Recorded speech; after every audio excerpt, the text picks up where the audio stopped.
People often refer to one place where news gets locked down tight.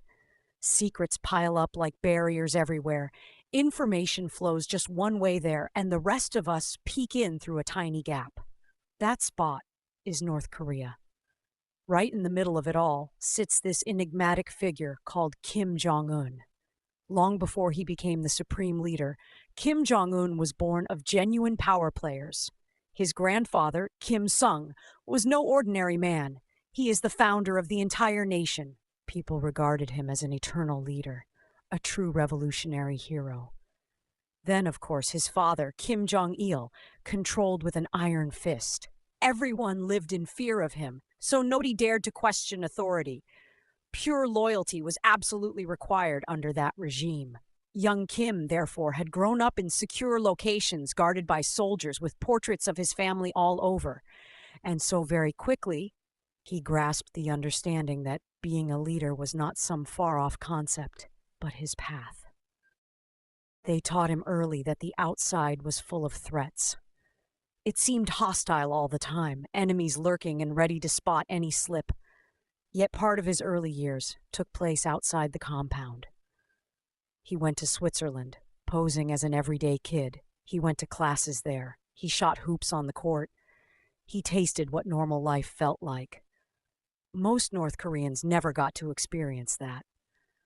While classmates back home were stressing over tests or pals, Kim shouldered this hidden burden. He knew someday he'd guide millions of lives, power trailing him even in the calm times. It stuck close, like his own shadow. Kim Jong-il died in 2011. Silence blanketed North Korea as if with a weight. Statues appeared to have cried. People openly grieved. The world watched with a degree of concern. A man in his late 20s appeared front and center. He assumed the position. With that came nukes and a state under tight watch. Those outside wondered if he could handle it. Reporters across international shrill. Could such a young person be entrusted to deal with that type of monumental power? In North Korea, Kim Jong-un wasted no time. He drew on a coterie of trusted officers such as the fictional General Pak. He enhanced the military's prominence. He demanded absolute loyalty. Troops saluted. Officials obeyed. The entire apparatus drew even more tightly together. For the general population, consider someone like the fictional Hana. Her life reduced to a series of directives. She watched official television. She received only approved dispatches. Her actual thoughts remained behind sealed doors in her brain. To her, Kim Jong-un was more than just news. He felt like a force that set all the boundaries. It touched every restriction. It even shaped faint dreams. Time went on, and eyes from abroad fixed onto North Korea's rocket tests. The alarms sounded. Missiles flew up. On screen, parades of troops marched across. Kim Jong-un came off sure of himself. He spoke promises of power and protecting. The world stood in wait, tense, as his decisions continued to spill beyond his borders. Then came a sudden, jarring shift. Cameras flashed. Kim Jong-un reached out and clasped hands with U.S. President Donald Trump. The handshake between two bitter adversaries mesmerized everyone. Analysts dissected it. Ordinary people discussed the meaning. History appeared to hold its breath for one instant.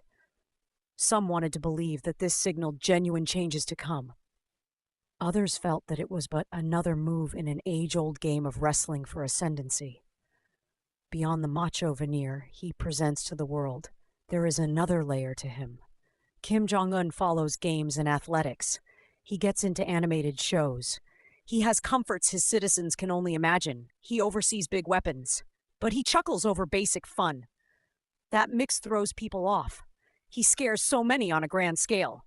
Yet up close, he acts like anyone else at times. For now, North Korea remains closed off to the world. What the future holds is fuzzy. Hana, that average civilian, looks off to the horizon. She wonders, will her children ever witness anything different one day?